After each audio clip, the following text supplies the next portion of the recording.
Dear God, we thank you for this Sabbath day. We thank you that we can have the opportunity to learn more about you, how the the great controversy works.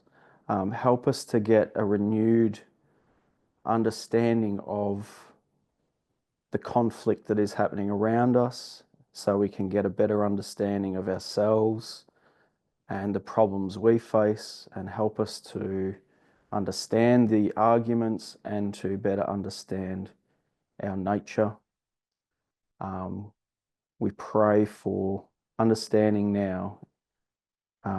We pray for the presence of your Holy Spirit in Jesus' name. Amen. So today I will be continuing the thoughts from my previous study, which I'll do as brief a review as I can. But there's a bit in the review because we need to get our minds back into that space. And then we'll tie into what I believe Elder Tess was saying in Vespers as an overall principle. I think what was she trying to tell us through that series? What was the underlying problem? What was what was she trying to tell us and warn us about and explain by going into all those interesting topics in the world? So, but what we'll do first, we will get back to where we were, and just as a review, we sort of started at the origins of democracy. We saw the story of when the democratic thought came, that the turning point was the Magna Carta, and I've just briefly put that back up there. And this is the Eden to Eden model, and it tells us two things. It gives us a story of progression, which is an external story, and it's, how does information get delivered? Whether it's written language, and as we progress, when we get to that turning point of the printing press in 1440, you can see that the delivery method of information multiplied dramatically. So it compounded in its effect. So it was a real turning point. But it's not just a line that teaches us about progression. It's also a story about restoration, and that's what Eden to Eden Elder Tess focused on probably more, was the restoration. Humanity fell in three stages, three major problems that need to be restored and fixed before we get back to Eden. And so the suggestion was by Elder Terry, and I agree that that turning point was the Magna Carta in 1215. So why was the turning point in the model of restoration the Magna Carta? That's the question we need to ask. Why? And again, we have three problems that need fixing and restoring. So how do you do that? And what the Magna Carta did, an idea was formed in 1215 that said, sorry, kings or government, you also need to be subject to law. And so the seed of democratic ideals are born, whereby the seed developed, and the underlying principle is everyone has value. It's not just kings get to dominate and do everything. They are also subject to law, and I guess the underlying principle is, at that time, it was obviously wealthy landholders and things. They were the ones that had value, but the underlying principle was that everyone has value, and that obviously accelerated from that point on. So the king, okay, so the Magna Carta sought to prevent the king exploiting his power and place limits on law, royal authority by establishing law as a power within itself. So I just drew a little diagram up here that sort of showed that. Pre-Magna Carta, the idea was, well, the king is the law and everyone is subservient to that. But the Magna Carta came with the idea that, well, law is its own power. And by the way, king, you need to also subject to law just like everyone else. Everyone else is subject to law. So that disconnected the king is the law. Amongst other things, I'm just sort of doing a brief overview. So what this idea enabled over time was the restoration of the golden rule, and to over time fix those three problems. Internally, so how can racism, slavery be fixed? Well, you need external environment that allows those problems to be fixed. And so this democratic ideal began then, which enabled, slavery, etc., to start being addressed. And the other point in review that we made was, well, what happens if the king or government says, no, I'm no longer bound or subject to law? So the ruling king or government says, I'm no longer subject to law. Instantly, there is inequality. So the golden rule gets undermined. And again, what is the only mechanism to fix that problem? And that's you vote them out. So sort of voting is front and center. And voting is the most important right we have because all other rights are dependent on or only occurred while we have access to free and fair elections and can take part in the democratic process. So that brought me to start looking at the Voting Rights Act of 1960s. And I guess what we want to look at is how the Supreme Court chipped away at the Voting Rights Act because we want to understand the Supreme Court's agenda. So I think in the past, a lot of us have misrepresented the Supreme Court and not represented them accurately. So what am I saying? I'll draw a little diagram to try and explain what I'm actually saying. Okay.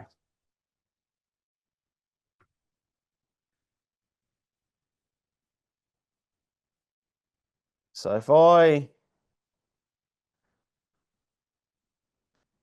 think what we ended up doing was,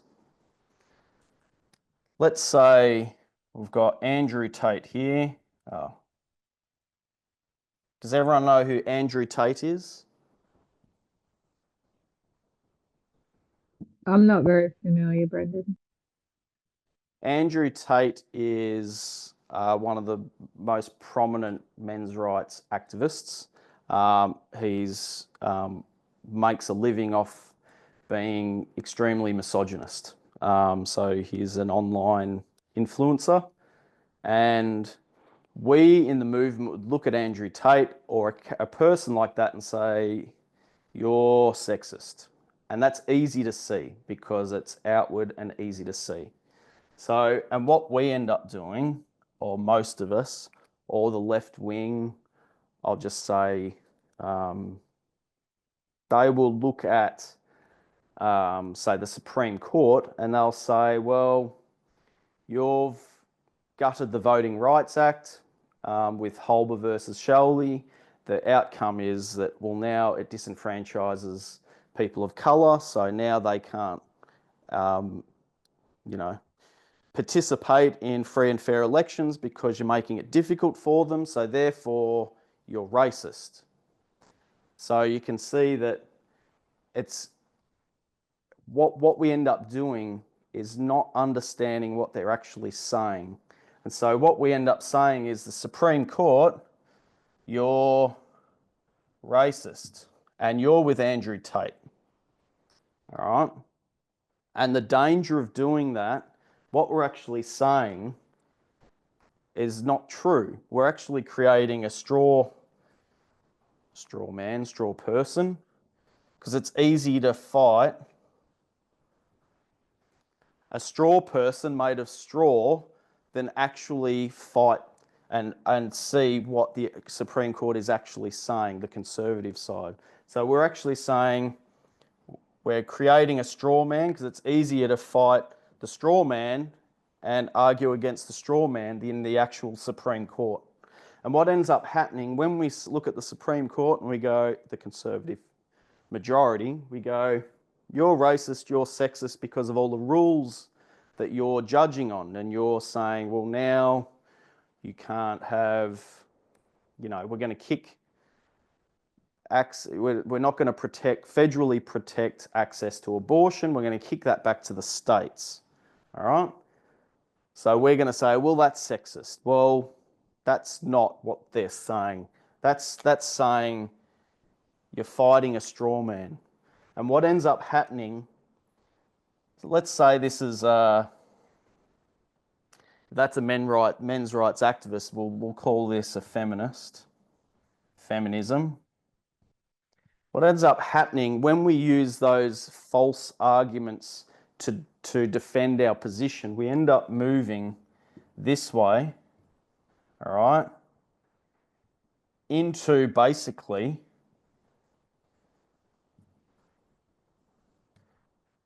where the bulk of people are, all right, and we end up moving away from here, pushing that argument. What we need to do is we need to step back into here, all right, and see that the Supreme Court is actually here. All right, they're in here. They're not over with Andrew Tate. They're not over there being racist, and they're not over there being sexist. Does that make sense for everyone? We don't want to misrepresent people. We want to accurately understand what are they saying and what's their arguments. Just because they don't take these positions, when we understand their arguments, doesn't make the Supreme Court look any better either. I'll make that point. All right? Because a lot of the times, the actions or the decisions they make end up hurting people. And that's one of the principles that that Elder Tess was trying to explain to us. Everyone okay with that so far?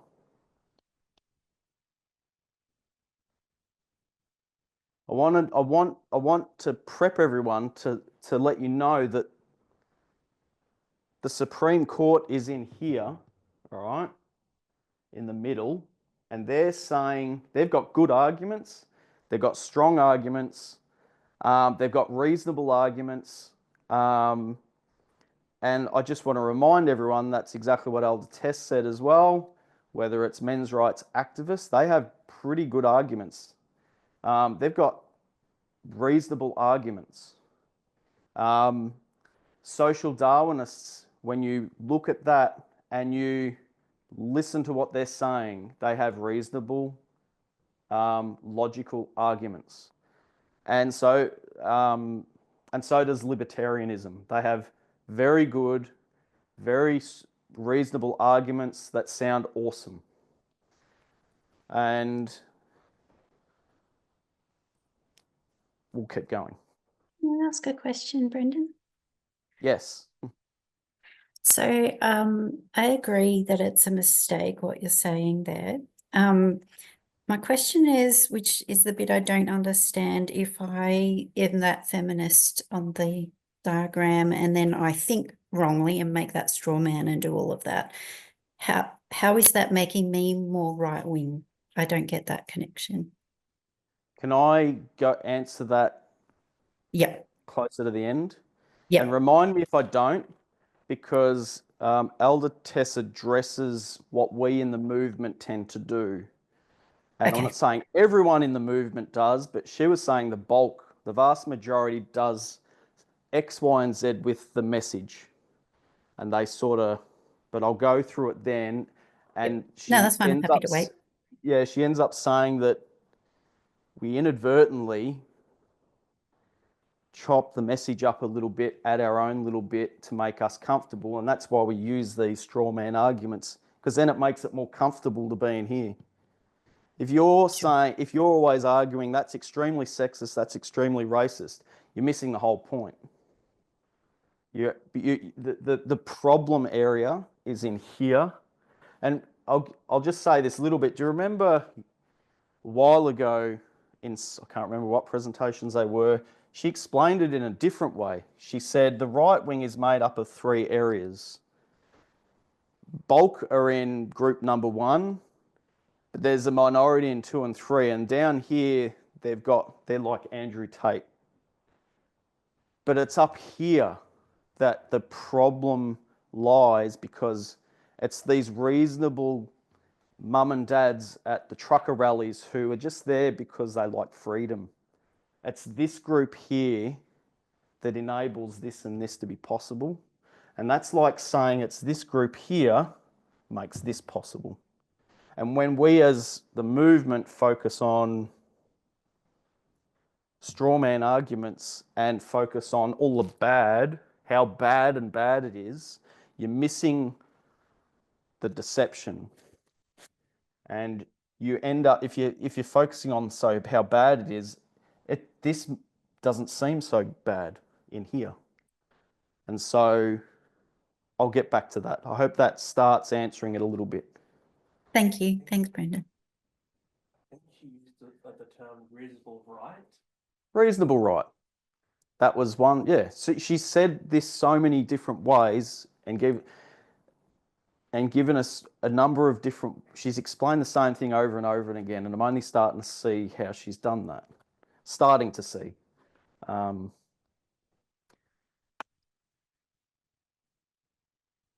That's the whole reason I think she identified, I'll get to that. I'll come back to that. Okay.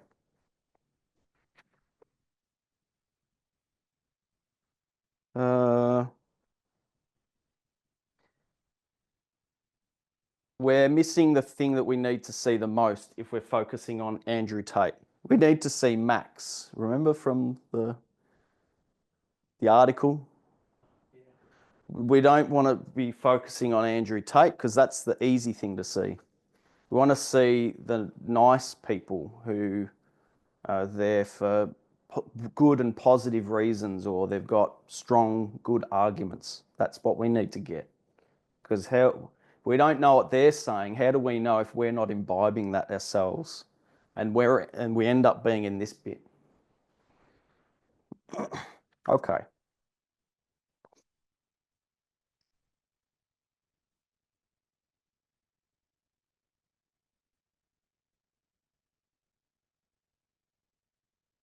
Okay. So, we're the Voting Rights Act. And what ended up happening, in the South, I don't want to spend much time on it, but we know that there was a lot of disenfranchising of African Americans, particularly in the South, and so that's why they need to address that with the Voting Rights Act. And so basically the Voting Rights Act said, because there's been particularly states who have been particularly bad, they need some more oversight than other states because you've disenfranchised voters so much. So what they did, the federal government required pre-clearance of new laws associated with voting. So anytime a state said, yeah, we want to put a law in, the Supreme Court, that had to go to the federal government to get pre-clearance to say, and it went to the Justice Department, generally by a panel of 3 judges, and this is probably the most important thing, one of the most important things, that regardless of the intent of the law, you could have the best intentions of the law in the world. You could say, I'm doing this to make it more accessible to vote. You could be wonderful and say, I'm going to do this because it's great and we want to give more access to people to vote. Regardless of the intent, it needed to be interrogated. The federal government need to interrogate it to ensure that the consequence of implementing that law didn't disenfranchise people's ability to vote. So this protected minorities so they can freely participate in the democratic process without the burdens of voting suppression tactics. Everyone okay with that? So there's basically some states were identified that they now need to get pre-clearance to say, and federal oversight saying, and they basically filtered the laws that they wanted to introduce. They say, yep, that law you want to introduce isn't going to hurt people. It's not going to disenfranchise. Yes, you can do it. But then there was thousands that the federal government, the Justice Department of the federal government stopped, didn't let them through. And so, and I just want everyone to remember that even if the intent is positive and great and sounds wonderful, it's all about what is the result of implementing that law. What's the consequence of that? Because a lot of the time you don't see the result of the consequences until it plays out down the track. And this is a principle that I'm hoping we start thinking about because it should remind us of something. All right, let's keep going.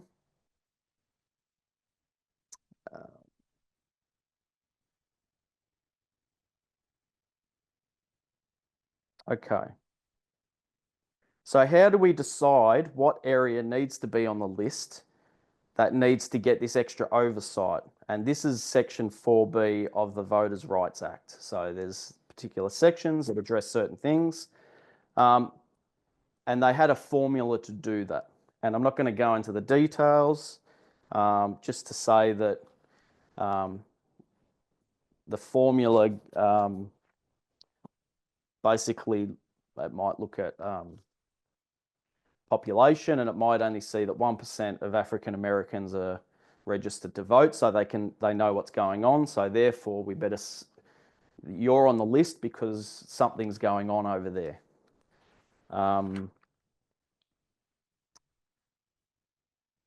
But regardless of what the formula is, it's section 4B. And so essentially voting is all good. The coverage formula from the 60s through to recently, it keeps getting renewed. Everything is going fine until when? And when that started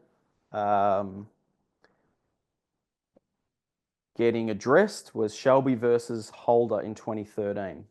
And what happened in a 5-4 decision, the Supreme Court ruled that Section 4B, remember the formula that tells which state needs to get this extra bit of oversight, was unconstitutional because the coverage formula was based on data over 40 years old, making it no longer responsive to current needs, and therefore an impermissible burden on the constitutional principles of federalism and equal sovereignty of the states. So what does that mean? I just want to listen to the arguments. So there's an equality argument here. Just want to remind everyone. Okay, so let's read the opinion of the court. I'm not going to screen share, I'm just going to read it. Okay. The Supreme Court struck down Section 4B as unconstitutional in a June 25th, 2013 ruling.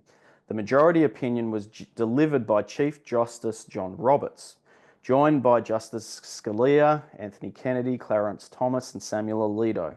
The court held that Section 4B exceeded Congress's power to enforce the 14th and 15th Amendments, reasoning that the coverage formula conflicts with the constitutional principles of federalism and equal sovereignty of the states. So the Conservatives are using an equality argument. Okay, we'll get into that.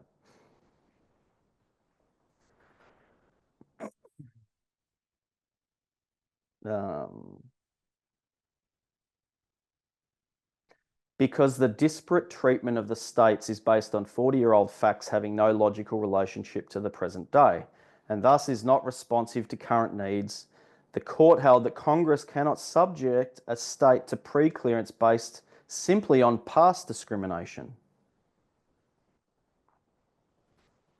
It noted that since the coverage formula was last modified in 1975, the country has changed, and while any racial discrimination in voting is too much, Conservatives saying voter discrimination is bad, that's not great, Congress must ensure that the legislation it passes to remedy that problem speaks to current conditions. The court declared that the 15th Amendment commands that the right to vote shall not be denied or abridged on account of race or colour, and it gives Congress the power to enforce that command. The amendment is not designed to punish for past, its purpose is to ensure a better future. Okay, I'm going to read a bit more, bear with me. Roberts wrote that the Act was immensely successful at redressing racial discrimination and integrating the voting process. So it's worked. It did its job. It's all good now. And noted that the US has made great progress thanks to the Act, but he added, if Congress had started from scratch in 2006, it plainly could not have enacted the present coverage formula. According to the court, regardless of how to look at the record, no one can fairly say that it shows anything approaching the pervasive, flagrant, widespread and rampant discrimination that faced Congress in 1965 and that clearly distinguished the covered jurisdictions from the rest of the nation. That's saying we're not what we used to be. We've improved so much, we're nowhere near. The states don't do what they did back then. It's totally different now. So you can't apply this anymore. The court did not subject Section 4B to the congruence and proportionality standard. The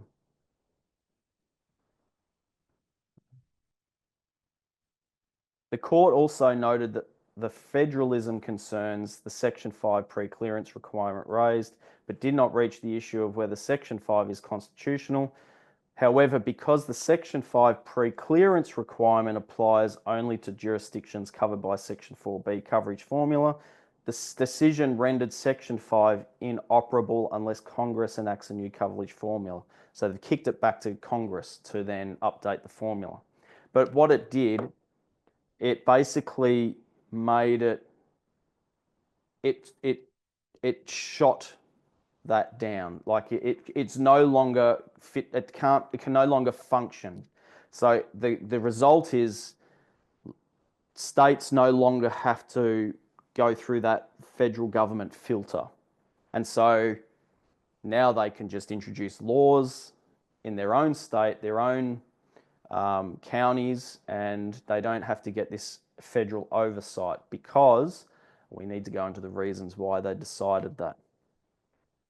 What do you think the consequence of reducing or removing that part of Section 4B, what do you think the consequence was of removing that? And no longer, there's certain states don't need to get vetted anymore by the federal government.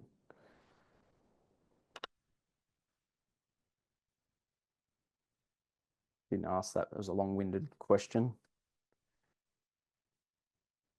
Now states can just introduce voting laws without restraint. What do you think happened? You saw it almost in the same day that the law was passed, that you saw this flood of changes that wanted to be made by certain people. Yeah, and I'm not even suggesting they were intentionally trying to disenfranchise people. Some were, some weren't. But the point is that there was a flood, gates opened, and lots of laws got introduced in 2013, the day of this and beyond, that some did, some did, some didn't affect people's ability to vote.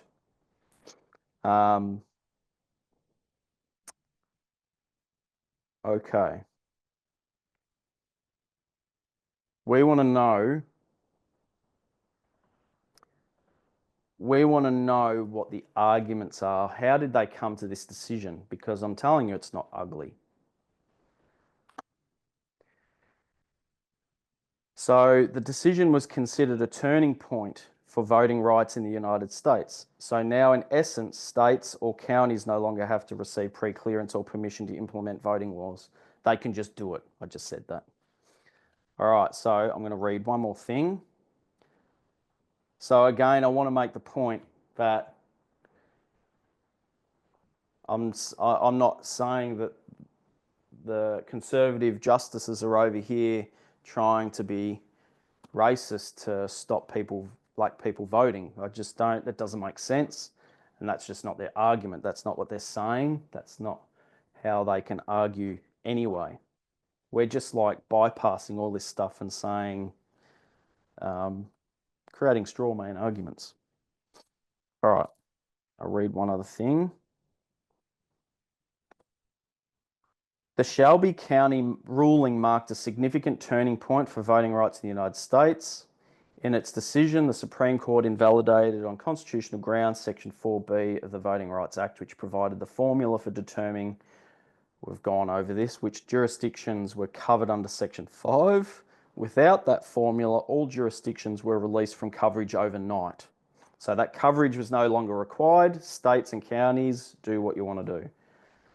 Section 5 was rendered effectively inoperative, freeing states and localities to enact voting laws without federal oversight. States wasted no time implementing election changes that had not or might not have survived the pre-clearance requirements. So now laws are starting to get implemented that probably wouldn't have made it through the sieve in the past. On June 25, 2013, the very day that Supreme Court issued the Shelby County opinion, Texas officials announced that they would implement a discriminatory and burdensome photo identification statute, and so on and so on. It lists a bunch of other states that wanted to make it, they made it more difficult to vote in certain ways. And in absence of pre-clearance, the statutes went into effect and the department, along with private parties, had to file suit under a different part of the Voting Rights Act to stop them. So now the burden was placed on not the people trying to introduce the laws, the burden was placed on the people who were disenfranchised. Now they have to come back and say, the effect of that law has hurt us and it's hurting our ability to vote. And so, but by the time that gets filtered through the courts, you're talking years down the track, the damage is done and that's already occurred. So it became, the burden got placed from the states to prove that got filtered by the federal government to the disenfranchised people, and they had to fight that out in court. That's a huge burden that just is not workable. And the damage is done. Once you disenfranchise voters, it makes it hard for them to vote. The fighting that, or the arguments, yeah, it made it very difficult to battle that out. So essentially, what we want to do is we want to understand what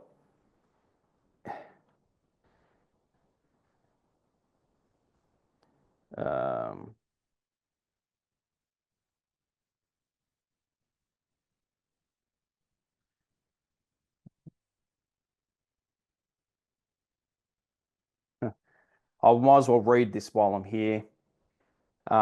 So we're going to focus on the conservative majority, but we also want to hear what Ruth Bader Ginsburg said.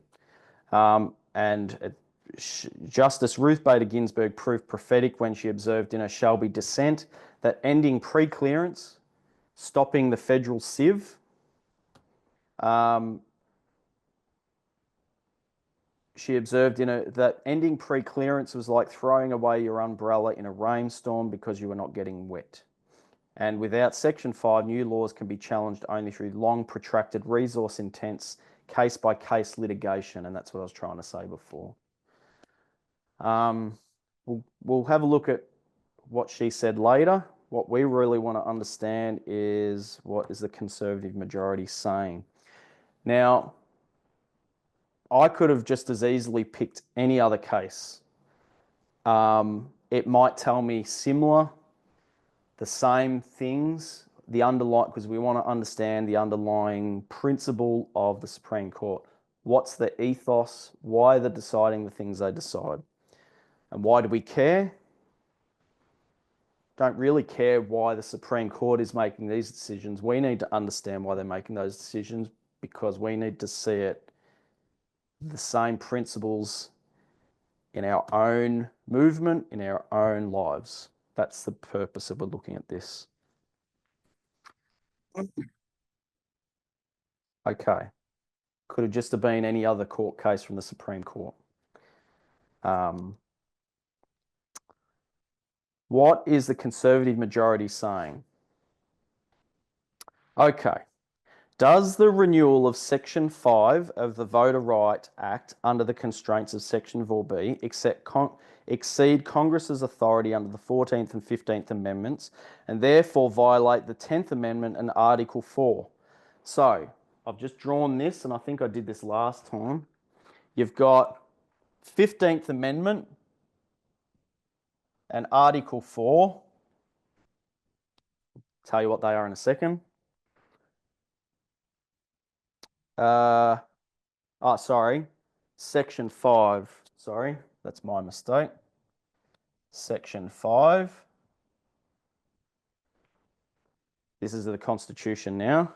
Is in tension with the 10th Amendment and Article 4. Article 4 is on that side. I'll mix them up. Okay, so the 14th.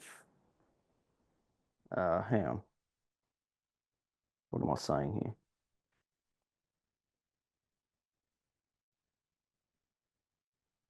'14th and 15th.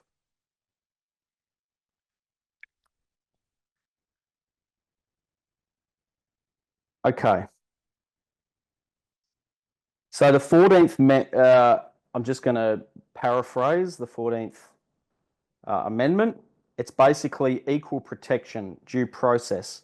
In other words, no state can force any law that takes your privileges, or no state can deprive you of life, liberty, and property. Cool? Very famous. So, and the 15th, Section 2, is the right to vote shall not be denied or abridged on account of race, colour, and Congress has the power to enforce this. All right, so there's this side. That's the argument on maintaining this law in place. This is the argument why we need to keep this to ensure that states don't take your rights, and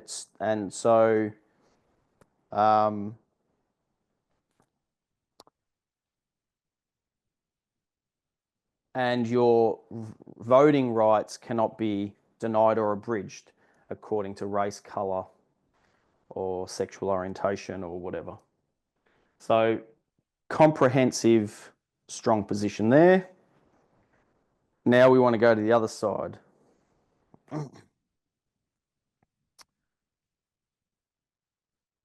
The 10th Amendment is the principle of federalism or states' rights. It says the federal government has only those powers delegated to it by the Constitution, and all other powers are reserved by the states or to the people, and that's states' rights. So what that's saying is the 10th Amendment is saying if it doesn't explicitly say it in the Constitution, it's to the states and the people. Only when it very specifically talks about it in the Constitution. By the way, this is the right arguing, the conservative justices. It should start ringing bells because it's originalism. But what they're saying is the Constitution, the 10th Amendment says the federal government holds only those powers delegated to it by the Constitution. So the Constitution says, federal government, you have oversight of this, this, this, and this. If it's not said there, the states and the people have it. They get to decide. So that's over here. Article 4 of the Constitution says the United States shall guarantee to every state in this union a republican form of government, and it mandates that all states have the basic republican philosophy, and they say it mandates systemic, symmetric federalism between the states. Or another way of saying that, each state, all states have equal power in the union, and there's no distinction is made, no preferential treatment towards that state or disadvantaging that state one to another. So they're saying the states need to be equal. So here's an equality argument over here. Is everyone okay so far?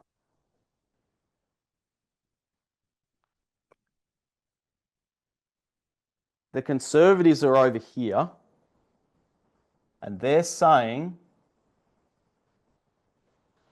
if the Constitution doesn't say it, federal government, you shouldn't be involved. It's actually the states and the people. That sounds reasonable. They're also saying, Article 4, saying you can't preferentially treat one state different to the other state. They've all got to be, you can't disadvantage them over them.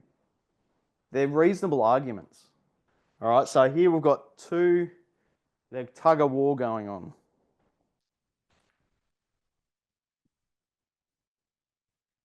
So the justices are weighing up two evils in their mind. One is voter discrimination. Don't want that. But remember, they don't think that's a problem much anymore. So the current day model, is that fit for purpose? Is it still working? Is it stopping discrimination? And on the other side, they're weighing up, well, the federal government is treating states differently, and we're dealing in we're a different time now. And we're not saying don't implement, we're just kicking it back to Congress to update the formula. So are you, federal government, bearing down unnecessarily on a state because of bad behaviour from 50, 60, 70 years ago? So their argument is equality.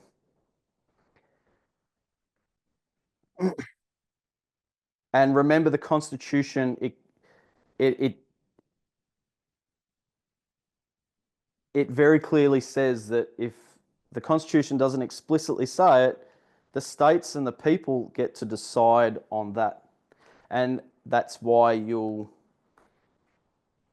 hear arguments of the Supreme Court if they go back to the exact writing and they'll say, well, abortion wasn't nominated, it's not in the Constitution, so it's not explicitly said. So if the Constitution doesn't explicitly talk about abortion, therefore who gets to decide?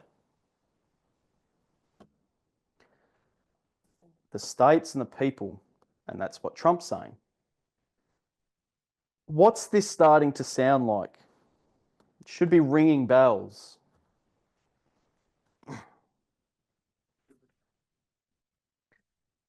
James has said libertarianism, and he is exactly right. I agree. It should also ring bells in the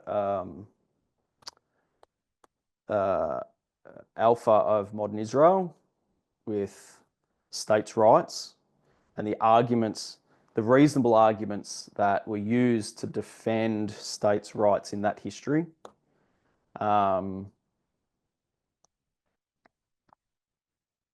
not suggesting that libertarianism, it's complicated. It's not, when you delve into this area, it's difficult.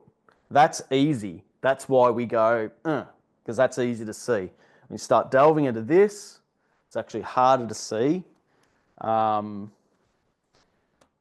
we need to see this because we need to see it within ourselves, within our behavior, within our how we respond in this movement, to leadership.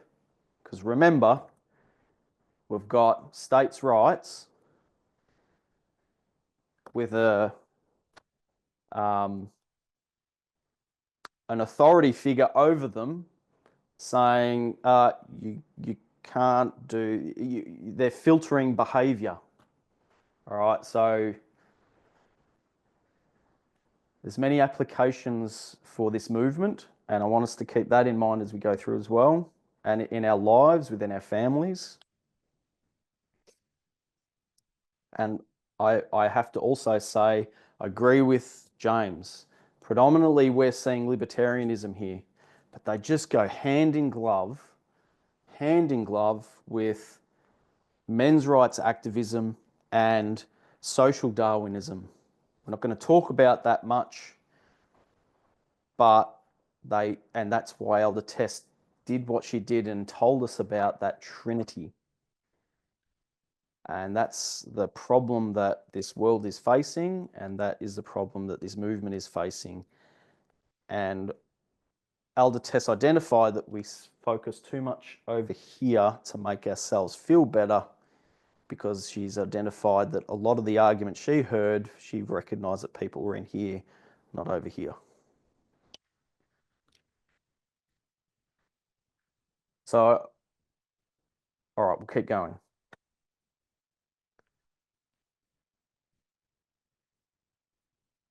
What am I up to? All right, let's draw this briefly. Let's draw this reasonable. Let's draw out what they're saying. This is the conservatives. They're saying, we'll go over here with something bigger. Here's the federal government. Okay. They're saying, well, here's the states.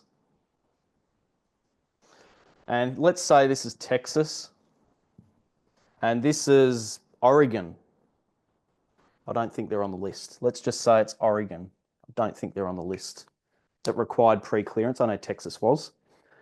So what the Supreme Court is saying, here's the state. These are the states. And the argument is that Texas needs to be treated the same as Oregon. And it's not fair that Texas has to go through all these hoops, that they have to go through all these unnecessary hoops because society has changed, we've evolved, we're better now. We're now going into a better, more prosperous future.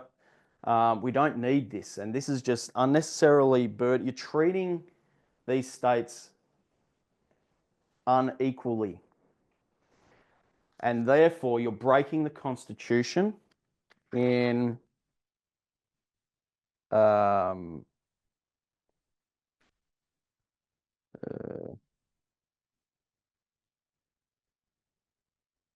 should have written those down.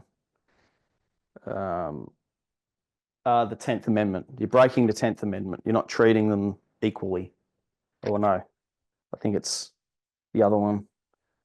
I think it's Article 4. Anyway.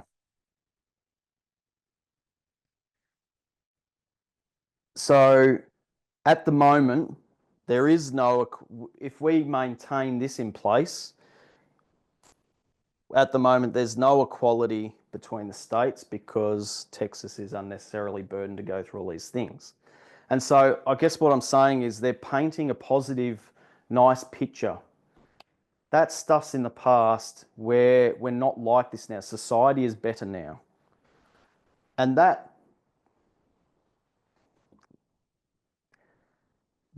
is how they view things, because that is how libertarianism views things. And I'm suggesting that one of the primary agendas of the Supreme Court, which Alder Parminder told us to look in to see what their agenda actually is, because you'll find that it's actually not this. What you'll find is that one of the primary principles that the conservative Supreme Court use is libertarianism. And they don't want federal oversight. They think society is better, happier, more prosperous, will, via education and less government oversight, will actually develop into a better society and everyone will be better off. So that's how they think. Okay. I also want to make the point here, that you've got to take the principle of libertarianism, because even though this is the state versus the federal government, libertarians also don't want the state bearing down on their freedoms. So just because the state they're fighting for the state here, they're saying, yes, go state, we don't want federal oversight here. Depending on the model they're addressing at the time, the state is the bad one here when it comes to your individual liberties. I don't want state oversight on my life. I'm free to do what I want to do. So I'm hoping you can see the principle. Just because it states here doesn't mean that libertarianism likes states either. They don't like any government unnecessarily putting all these rules in place. They want to live free.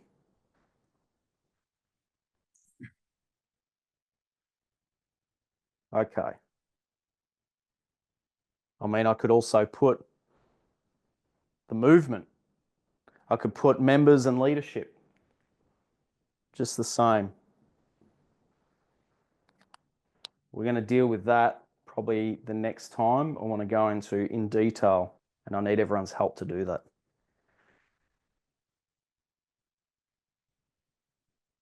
Okay, 4.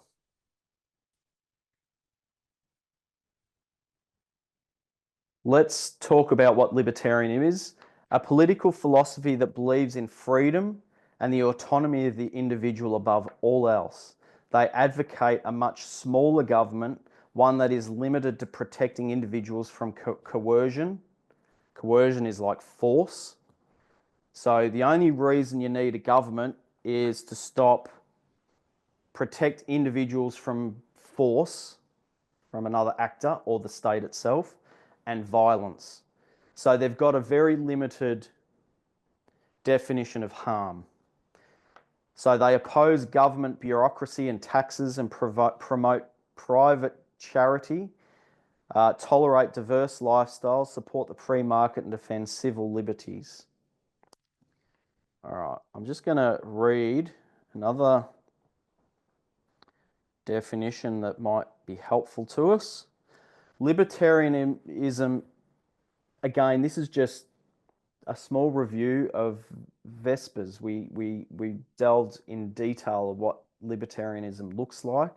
We just want to refresh ourselves. Libertarianism is a political stance generally known as about the idea of individual liberties, responsibility, self-ownership, and free choice. It says the government should have less control over the lives of its citizens and should let them be responsible for themselves without the involvement of the government. It's not just individuals, it's also If you want to start a business, the same principle applies. I want to just run, the free market will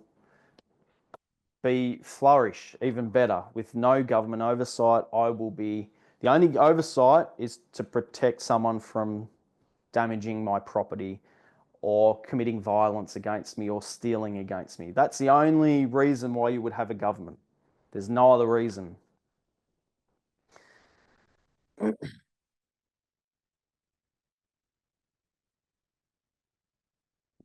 Read another one.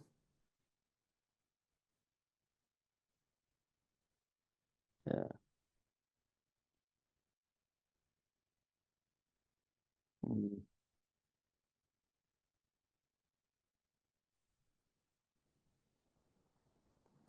Yeah. Anyway, we'll keep going. Does anyone want to add something that something that might help yourself and others to clarify with libertarianism? Has someone got anything they would also like to add? Explain it in a different way than me. Might be helpful to others out there and to me. Has anyone got an idea how they see libertarianism, what that looks like?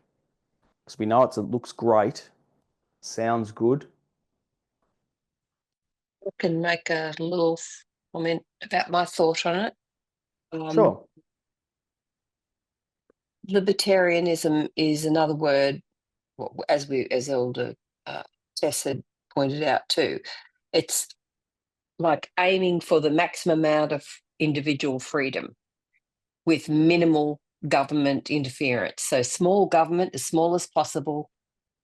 Basically, it's really Lucifer's government, because they feel that people can work it out and eventually things will sort themselves out one way or another. Ultimately, Lucifer thought they were capable of ruling themselves and they should all be equal with God. So anyway, it's kind of correlating with Lucifer's government and the freedom small government thing. That's what I was thinking. I agree, Lynn. The parallels are amazing. Lucifer used equality as an argument. Maybe we even have a quick look while we're on the subject, and I'll come back.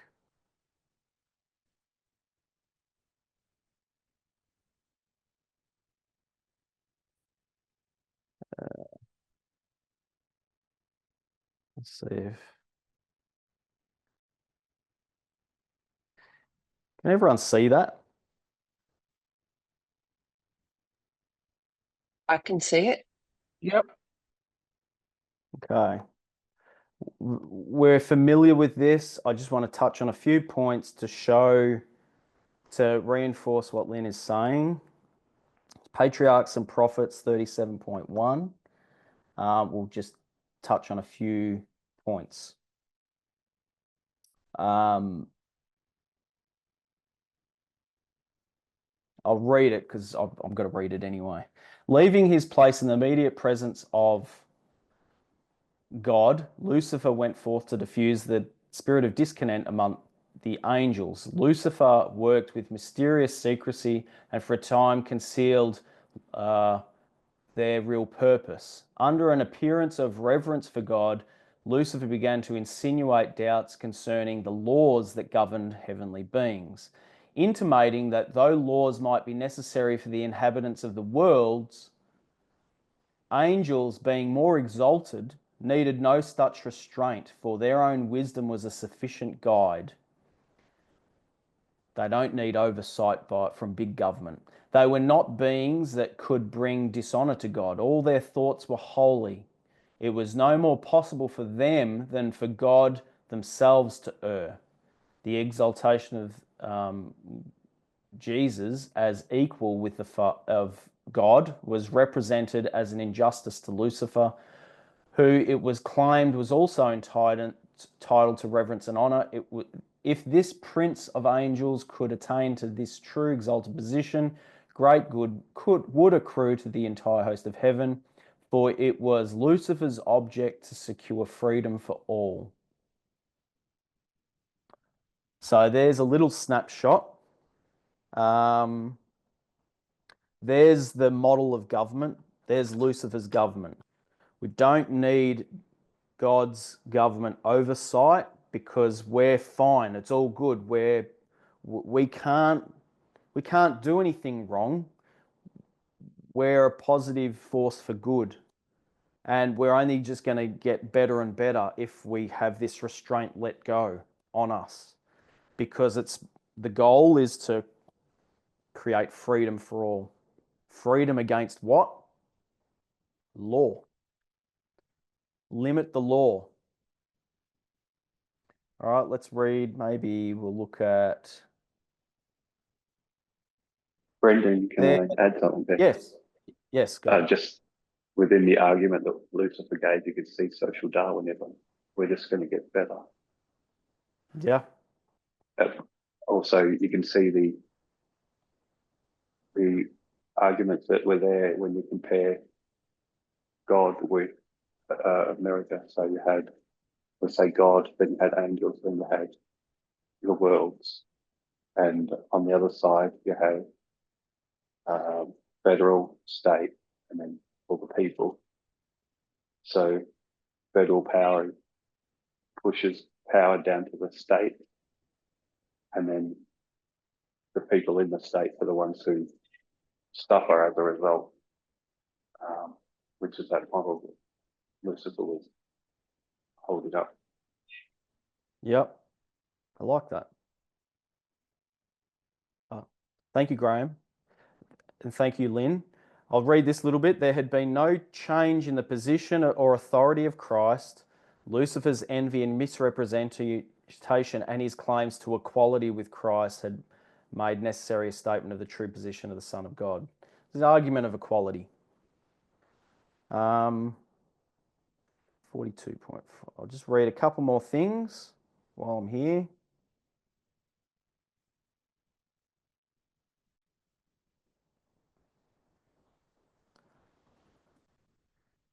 Satan's rebellion, so we're down here now.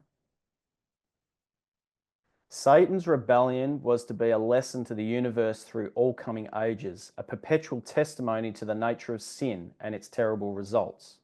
All right, so identifying what the sin is and then the results.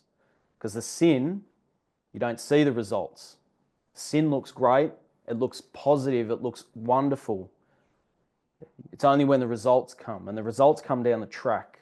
The trick for us is we need to identify the results now, just like Ruth Bader Ginsburg did when she identified that, well, hang on, if you do this, guess what's going to happen? And she used the parable of the umbrella. You're going to get flooded with laws that's going to disenfranchise people. We need to, all these external examples are purely so we can see the consequence of us exercising our freedom. And we've got to make sure that when we exercise our freedom, that it doesn't hurt the equality of others, or I'll say the salvation of others.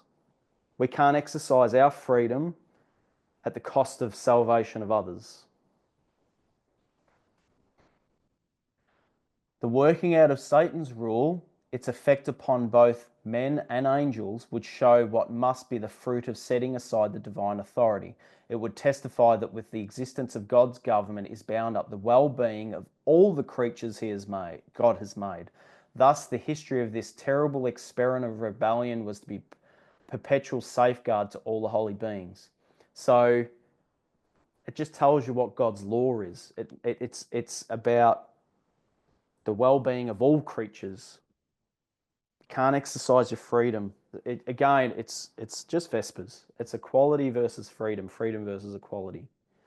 And libertarianism is like, it's like the opposite of what this movement is supposed to be, which it is. It's more about the people in it. Us, me. One last little thing.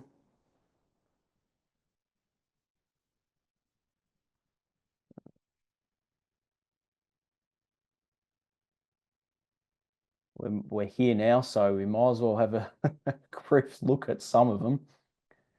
We're here. God placed humanity under law as an indispensable condition of their very existence. Humanity was a subject of the divine government, and there can be no government without law. I think I could leave it at that. Leave it at that. And one last thing, 54.2. Self-explanatory. Need law. Government needs law. 54.2. Here we go. By partaking of this tree, now we're at that moment, the fall of humanity. By partaking of this tree, Lucifer declared they would attain to a more exalted sphere of existence and enter a broader field of knowledge. Lucifer himself had eaten of the forbidden fruit and as a result had acquired the power of speech. That's interesting. Power of speech. And he insinuated that the Lord jealously desired to withhold it from them, lest they should be exalted to equality with themselves. And Lucifer insinuated that the Lord jealously desired to withhold it from them, lest they should be exalted to equality with themselves. It was because of its wonderful properties, imparting wisdom and power, that God had prohibited them from tasting or even touching it. The tempter intimated that divine warning was not to be actually fulfilled. It was designed merely to intimidate them. How could it be possible for them to die? Had they not eaten of the tree, God had been seeking to prevent them from reaching a nobler development and finding greater happiness. So what's the end game of Lucifer's government? What's the cell? Greater happiness, a nobler development and finding greater happiness. That's the goal of libertarianism. And how libertarianism, they think that their goal is happiness. They think the way they get happiness is via limited government oversight. That's how you get happy. That's how society becomes a nobler place and advance. I think I'll stop there. Everyone's saying libertarianism is the government that Lucifer offered to the angels and then to this world, and we all gobbled it up. We've got to make sure we're not gobbling it up anymore. Brenden, Yes. we looked at an article at prayer meeting this week on the Femisphere from December last year, and they didn't use the word libertarianism, they used the word individualism. So I did a quick Google, and they're essentially the same thing. That I'll just read you this little definition. Individualism rests on the idea that the relevant units of political and ethical inquiry are the individual human beings, as opposed to a society, race, class, sex, or other group. So it's the individual and not any other group. Libertarianism is a quintessentially individualist political theory. So your political theory of individualism is libertarianism. So that's the political side of it. And I guess what jumped out at me about this quote was the use of quintessentially, when something is quintessential. So when something's quintessential, it's the most perfect or typical example of something. So individualism is the most perfect and typical example of libertarianism. And the word quintessential, which should, speak to us, is from the word quintus and essential. And it comes from medieval alchemists, so old chemists, who believed that that heavenly bodies, so it was made up of the purest form of something. They didn't know what that something was, but heavenly bodies were made up of the most purest form of it. So it was the quintessence. So heaven is quintessential. It's made up of the most purest form. And I think that's what Lucifer was striving for. That was his version of heaven, was to have this individualism, this freedom. So, just an interesting word search there, that you can connect quintus, the fifth of something, with individualism and in libertarianism. Thank you. I love how this works. It's opened up a whole nother area of investigation just to help us understand more. Again, why are we looking at this? Thank you, Elder Terry. That was great. I've jotted down that, and it's going to be something I'll be looking into further as well. But again, we're looking at all this not because we're so interested in external events, even though we're all seem to be looking at external events. Elder Tess very clearly said she's not that worried about what the Sunday Law movement introduces. Her big problem, her big concern was what's happening in this movement. And I know the whole movement is focusing on all these external events, but the only reason we're doing that, should be doing that, is to understand ourselves and ensuring that we're voting for the correct side. We're not voting for the libertarian side. It's the only reason I'm looking at these Supreme Court cases. I mean, why else would I bother? It's because of the way we understand ourselves. It's going to be hard to look at ourselves, and it's when we look at all these external examples, and that's why Elder Tess, in all those Vespers, it was all external examples of this, and then she, about 3/4 of the way through, she said, why are we all looking at this? None of us really answered very well. She said, well, we're looking at it because we need to fix ourselves and make sure that, because she kept hearing dodgy libertarian arguments, men's rights activist arguments. And, I guess the foundation of, we've got to be careful, social Darwinism can creep in as well. Even though we say we're religious, intrinsic strengths and intrinsic weaknesses, that's an easy argument to buy into. Anyway, thank you, Elder Terry.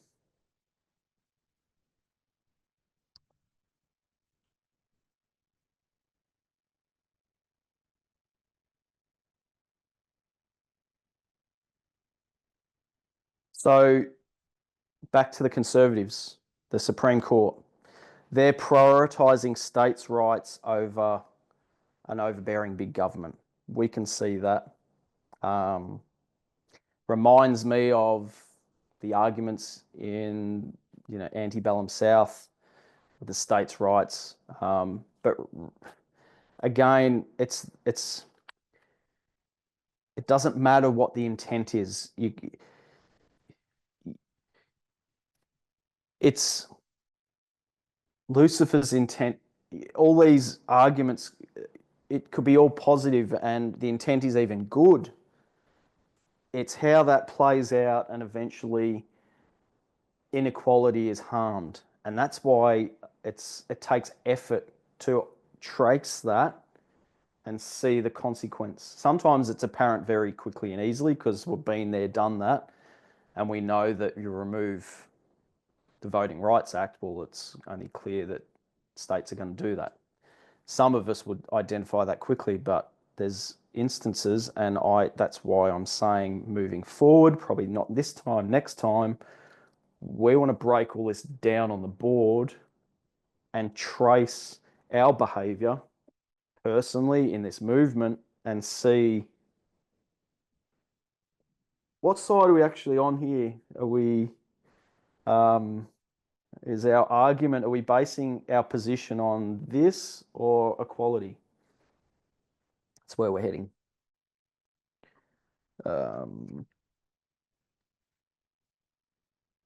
Okay.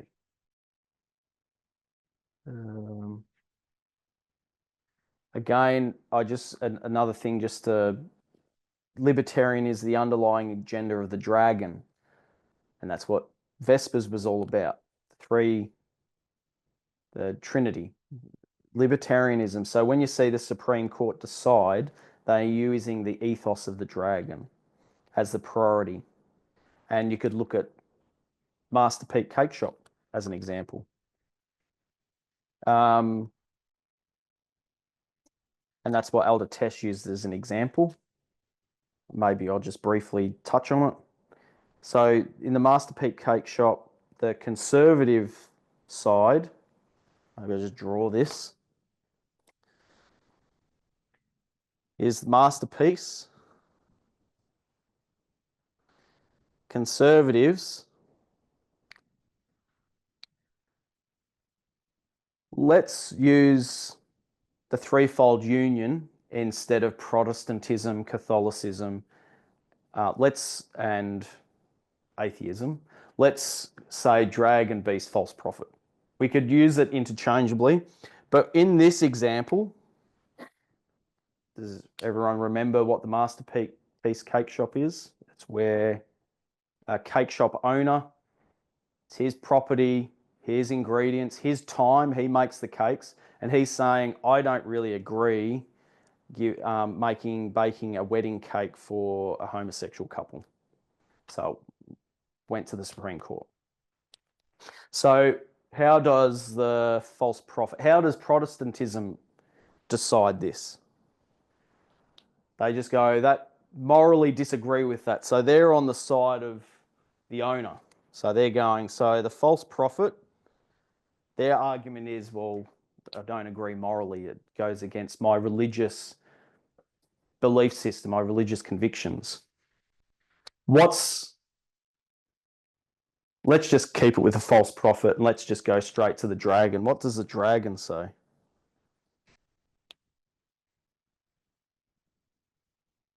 What does libertarianism say? Are they worried about the Christian morality of the false prophet or Protestantism? What are they concerned about? It's my business, my time, it's my individual. I don't want an overbearing government coming in here telling me what I can do with my own stuff, my own money, my own time, my own ingredients, my own property.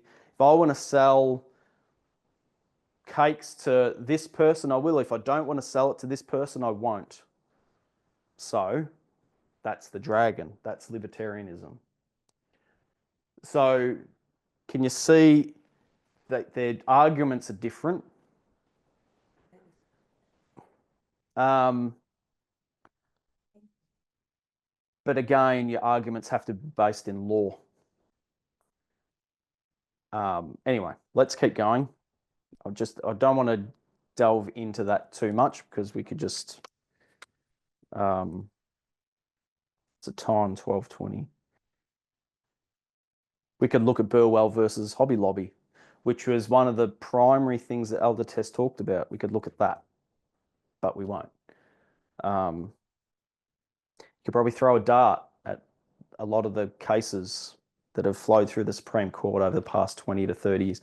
Actually, probably since its inception, we could probably look at and see the arguments of the dragon. Okay.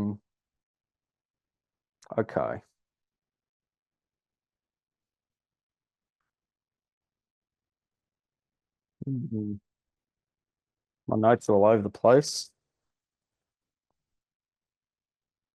Let's go back to the court case. What happened immediately following the overturning of this court case when they made Section 4B unconstitutional? Essentially, there was a flood of laws that got introduced.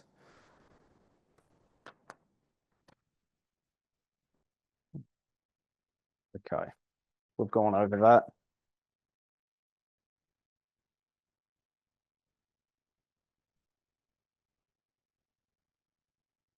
We can look at Ruth Bader Ginsburg, which we sort of did a little bit last time. We want to make sure that we're like her, that we can see, do these actions when we're exercising these freedoms, do these actions have a negative impact on people's equality?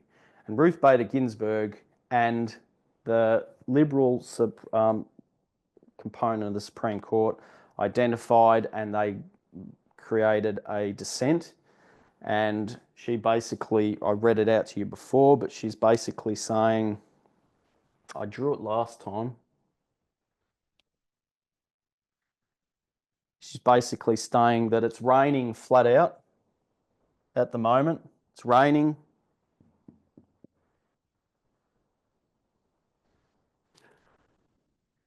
This is Section 4B of the Voting Rights Act.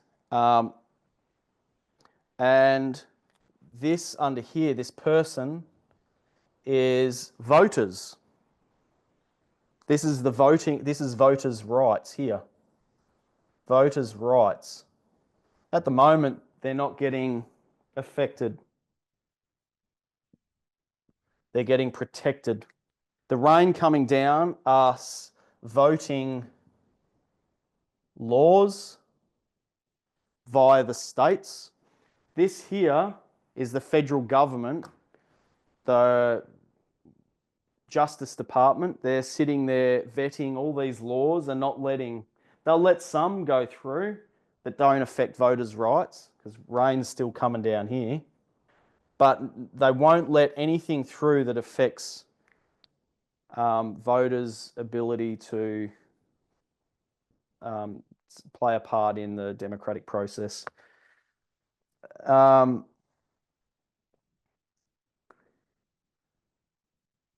Any questions on that? I like how she uses parables. She's given us a parable and that it speaks volumes. You look at that and you go, yeah, I understand what's going on there. These are all the laws. This is the states raining down laws. And whether their intention is good or nasty doesn't matter. It's going to get vetted and voters' rights are going to be protected. We need to be like Ruth Bader Ginsburg, and we need to be able to anticipate me exercising my freedom. Is that going to hurt the salvation of others around me? That's our key question. That's our primary question if we're going to take anything away from today. All right, number 9. A few more minutes.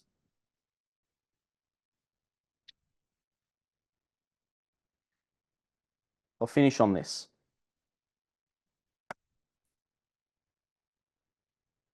Is that important in the scheme of things?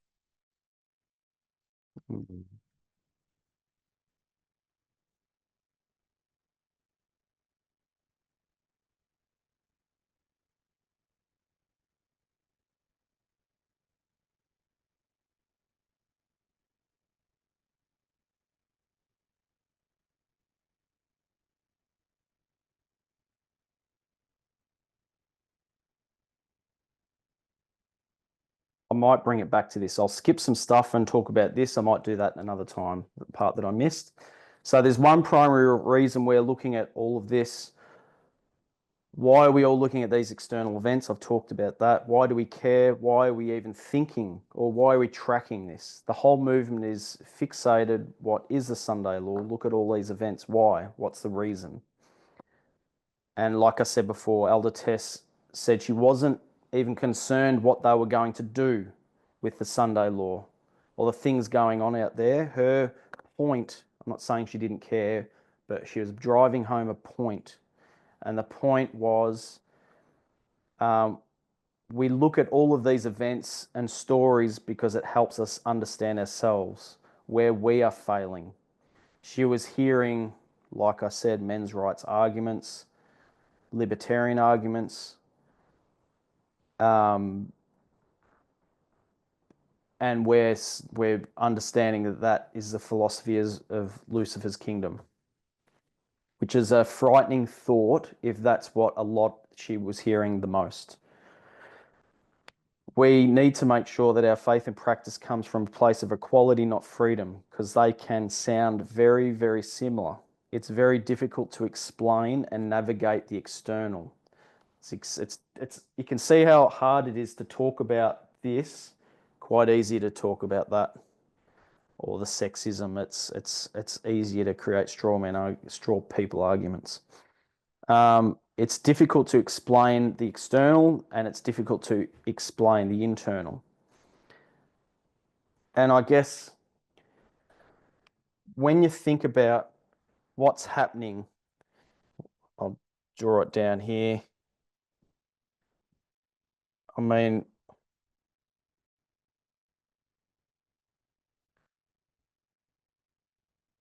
when we talk about the fall of the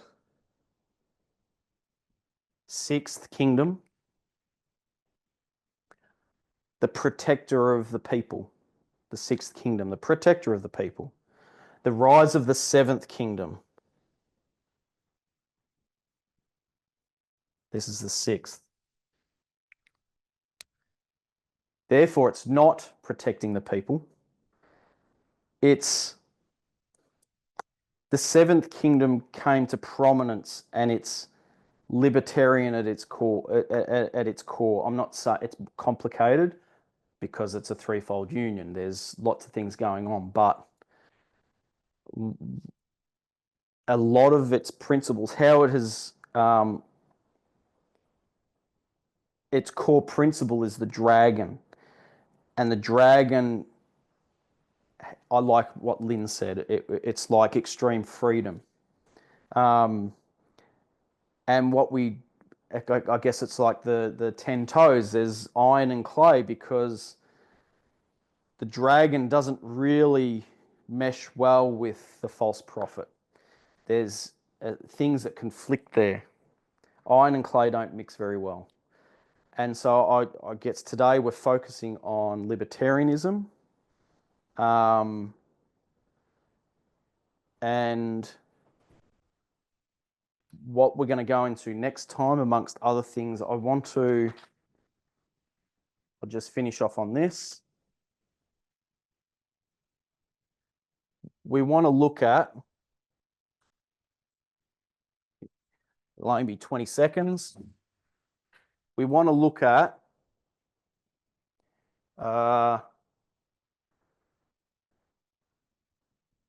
external. We want to look at internal.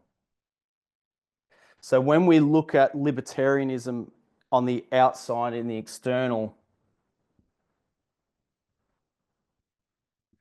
we want to see what it looks like outside. Then we want to make an application. Well, what does that mean inside?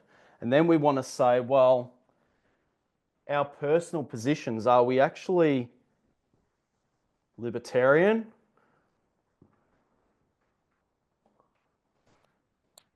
Whether it's in relationship to movement leadership, whether it's in relation to our personal relationships, whether we're exercising. I'll just give you an example. I have the freedom to do whatever I want to do with my time. It's my time. So if I exercise that freedom to such a level that it harms the salvation of others, where are we sitting? Are we sitting here? Are we sitting here? Our time is not our own. As an example, are we free to study what we want, present what we want to do.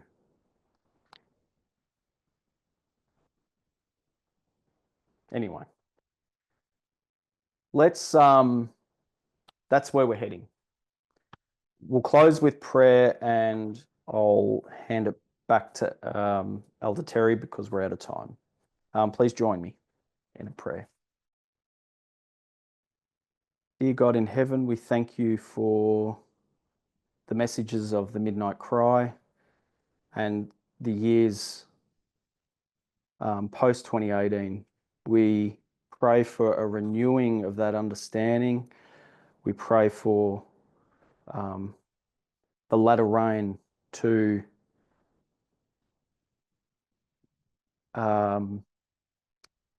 we pray for understanding of the latter rain. Help us to see the importance of how all these things work in our lives so that we can better understand ourselves and your character. Bless us for the remainder of this Sabbath in Jesus' name. Amen.